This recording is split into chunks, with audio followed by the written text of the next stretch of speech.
Guys, तर आता आम्ही चाललोय बाहेर. स्वयंपाक अजून करायचा होता, तर आहो आले कामावरून आणि आहो म्हटले की चला आज बाहेरच जेवायला जाऊया. तर काय खायचं आहे बाहेर? काय खायचं आहे? काय पण खावा. काय खायचं आहे? काय पण खावा. गोड मंचुरी खावा, बघा भेळ खावा. असं असते आमच्यात. स्वयंपाकाला वेळ झाला की डायरेक्ट बाहेर खायचं. बघा ही आमची 2 कार्टून पण आवडल्या. स्वर ऐकत नाही. मुलांना महिन्यातून एकदा का विना बाहेर खायला जायलाच पाहिजे असं असते. आमचा स्वर ऐकत नाही, ह्यो स्वर ऐकत नाही. गाय आमचा बब्या अजिबात ऐकत नाही. पप्पाला आल्यापासून लागलाय बाहेर जायचंय बाहेर जायचंय. स्वर तर आमचा बाहेर जाऊनच थांबलाय. बघा हा तर आत पण येणं झालाय. पप्पाना आणि परत म्हटलं तर नाही जायचं, पण हा आत सुद्धा येणं झालाय. तर चला, तर आता आम्ही चाललोय बाहेर. एरवी केव्हाही आवरत नाहीत बरं का लवकर मुलं, पण बाहेर कुठंतरी जायचं म्हटलं की पटापट अगदी आवरून तयार असतात.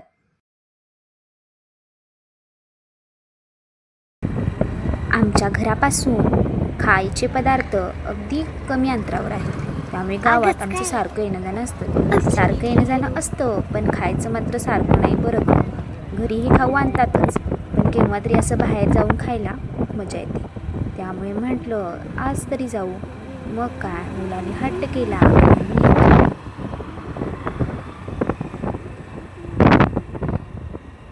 फायनली आम्ही आलो की बघा काय खायचं दोघांची चर्चा चालू आहे. काय करायला रे, काय करायला? तुम्ही बघू शकता आपल्या कुपवाडमध्ये असे काही स्टॉल आहेत.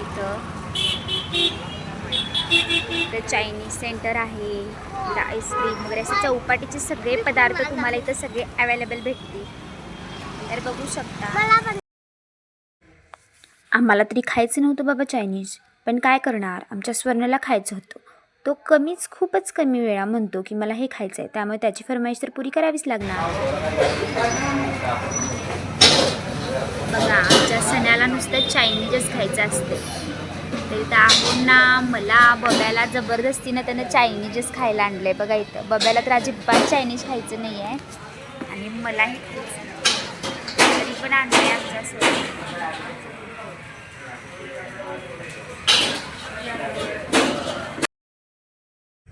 पहिला कामावरचे फोन तर असायचेच आहोंना बाहेर गेल्यावर, पण आता जरा फाउंडेशनचं काम वाढल्यामुळे तेही फोन असतात. त्यामुळे दिवस जो आमच्यासोबत असतो तोही यांचा बिझी जातो फोनवर बोलण्यात. आता काय करायचं, काम आहे म्हटल्यावर त्याला पर्यायच नाही, काम तर करावंच लागणार. फायनली आमची ऑर्डर आली.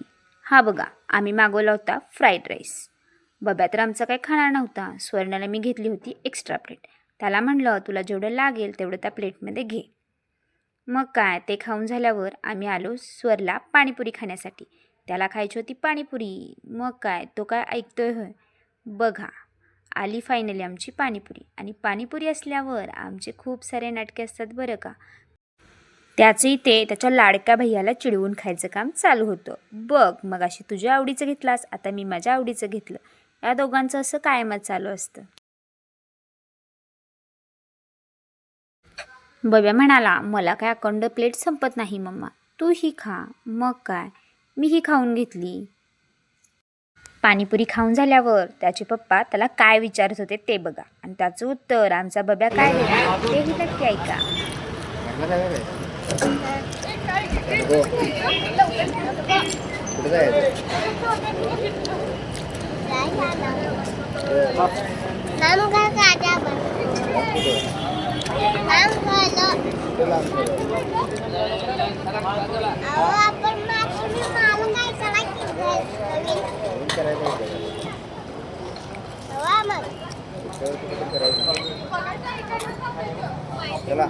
कायम वेळाने बंद होणारे हॉटेल्स आता लवकर बंद व्हायला लागतात, कारण गॅसची भरपूर प्रमाणात चालू आहे टंचाई.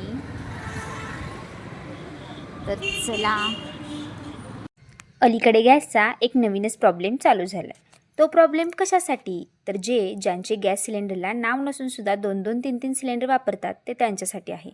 पण ज्या माणसांचे एकच सिलेंडर आहे त्यांनी मात्र काय करावे, हा प्रश्न सगळ्यांकडेच उपस्थित आहे.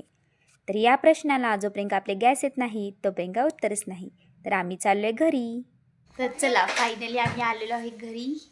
तर आम्ही घेतलेला फ्राईड राईस आणि पाणीपुरी खाऊन आलो.